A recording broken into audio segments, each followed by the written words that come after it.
In fact, Is that what you're saying? it depends on how you define a will. A will, let's say we as human beings, how many wills do you think we have? Human being has one will. That's what constitutes a human. What is the definition of will? No. Without going into semantics. No, but it's very important to know what is a will. Now, because let's say, tell me one thing. Can you have a human being without a will? Can anyone be a human without a human will? Do all humans have to possess a human will? Yes, a will. Yeah. So yes. So if you are, so how many wills do we have? Before you continue, so as a human being, you must have a human will. Otherwise, you're not human. Good. Jesus Christ incarnated into a human body. This human must have a human will. As a divine person, does he have a will as well? So you have a divine will and a human will. So how many will did this body possess? One or two? Okay, let's be answer. In fact, the reason why you are confused. I'm not confused. I'm asking you a question. The reason why you are confused is that I'm not confused. So allow me to. This God. Okay, sorry. This God. Okay, God. The God that you know. Let's say right now we are speaking. I'm sure he's happy with what I'm saying. He may not happy with you. He may not be happy with you. He may be happy with someone else not happy. God may be talking at the same time to an angel in heaven. He may be talking to a principality. He may be saying something at the same time.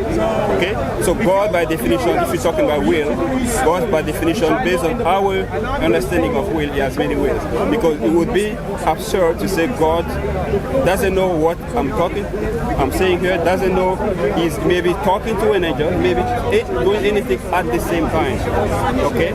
So that's why I wanted to clarify what you mean by will. So based on what I said, Jesus Christ has, we say he has two natures, human and divine. So in fact, how many wills did you have? He has. I will not say two exactly. He has more than two. That's what I can tell you. So basically, all the controversy in the early Christianity, how many wills Jesus possessed, you are one of those heretical sects. Because the Orthodox Christians, as far as I know, correct me if I'm wrong. In fact, the Orthodox Christians believe Jesus has one will. He doesn't have two wills. Tell me what. So I'm asking you. How many will does God have? We are talking about. How many will does God have? I'm simplifying for you. There's a divine will. Yes, I'll come back to this point. Can I make my point? The divine has a divine will, right? How many will does God have? One moment. The divine has a divine will. So answer my question. How many will does God have? God is one. God has one will. Are you sure about that? Absolutely. How do you know? Because there's one God and there has one will. If you have two gods, there will be two different wills for two different gods. So let's say God. Let me clarify. Let's say God. Can I clarify my point? Happy? Let me clarify my point. Happy at the same time. Do you know what I mean by will? Talking at the same time. You mean will means my intention. Sometimes I intend to be okay. No, I mean will is what? That you possess something to act upon. Your intentions. Possess something of an ability to act. I'll define will. It's ego. Okay. An ability. Who are you? Are you a Muslim or a Christian? Do not go into confusion. Wait, right. why are you asking? Let the discussion continue. The discussion is this: the divine, however when it becomes happy or sad or angry, he has a divine will. However that is manifest. How many is it? Look, the divine possesses will, right? How many will? Excuse me. Does the divine possess a will? He's not happy. Okay. He's not happy. I just told you. He's happy with me now. Yeah. He's not happy over there. How many Where will you get lost? When Christ said, not according to my will, but according to your will. So that is talking about the divine will. One moment. Christ said, not according to my will, but according to your will. Tell me what this will means here. It's a divine will. How many divine wills? He came for a purpose. No, I don't want to know your purpose. No, you are interrupting. How many will? Is this how you take over the discussion in I'm interrupting? He's talking about when he came. Is Amil? Sorry? Your name Amil? Mansur. When he was coming, he has a mission. And the mission was established by who? By this infinite reality God. That's what he's talking about. So he came for a mission. Imagine, it's like... let me finish. No, before you finish... let me tell you. Before you finish, which I will give you the time to finish. No, I clarify this in 2 minutes. One moment. Excuse me. No. One One moment. It's going to be clear. How long do you think he's been here in the discussion? 5-10 minutes? 5-10 minutes, right. The question that we are supposed to answer, look, the reason why you keep on... I will come back to the point. Excuse me, please. This is why I say you are not actually dealing with the subject at hand. The question I asked the lady Denise here was what? I already answered. No, you haven't. The question I asked about this, can your concept of God, who is eternal and everlasting with no end, cease to exist? You came to volunteer to... I was not there. Excuse me, excuse me. That's You came volunteering to answer that question. That's why you came. And now look what we're discussing. We've gone to every single other tangent. Based on what you said. No, excuse me. No. Every single other tangent. So now, let me ask you once more. And then we can go to the other subject. If you believe God is everlasting with no end, in your belief, can he cease to exist? Can he choose to cease to exist? Okay, in fact... If you answer, then I can go to Denise. Can you give me time to answer without Go interrupting? ahead. I didn't say yes or no. Answer it with explanation if necessary. Okay, in fact, it would be a logical contradiction based on the law that God gave us in that realm. When God created that realm, he created according to certain law, according to certain thing that he did. Now, if he had to do that in that realm, it would be a logical contradiction.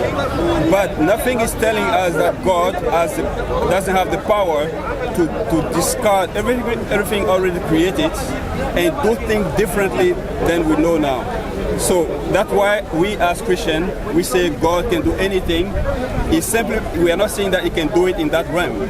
That realm is already defined. This is how God established it. That's why it would be a logical contradiction for him to do that in that realm. But God, as God, he could erase this and create a different logic, different way of thinking, and he could be able to do that. You understand? So now summarize your answer and say, in your concept of God, in his reality, can he choose to cease to exist? In the reality that he created now, not the reality he created.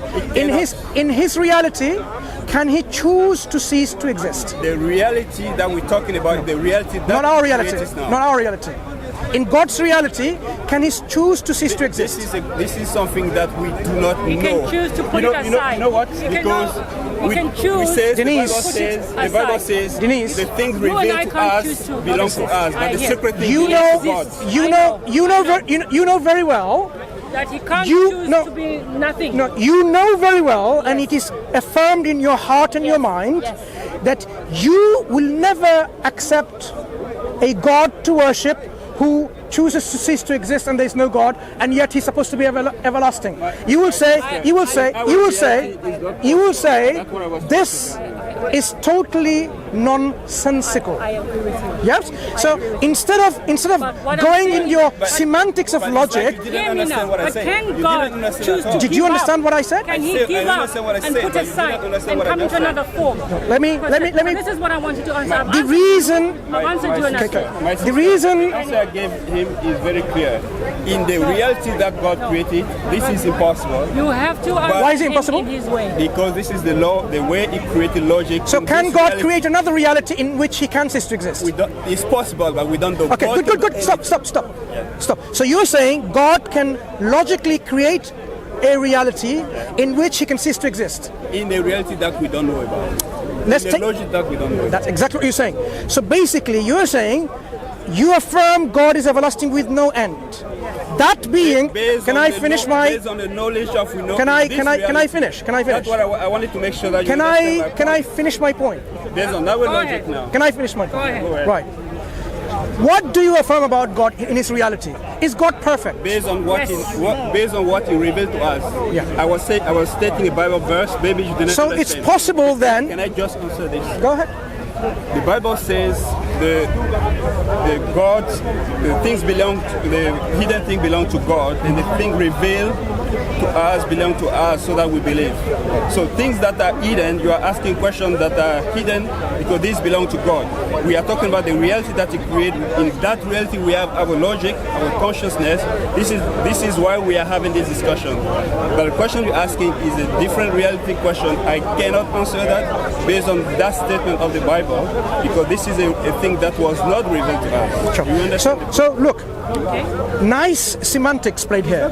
But what you need to Look. What you need to understand is this. I refusing to say so. If you affirm from this reality, that means it's possible in another reality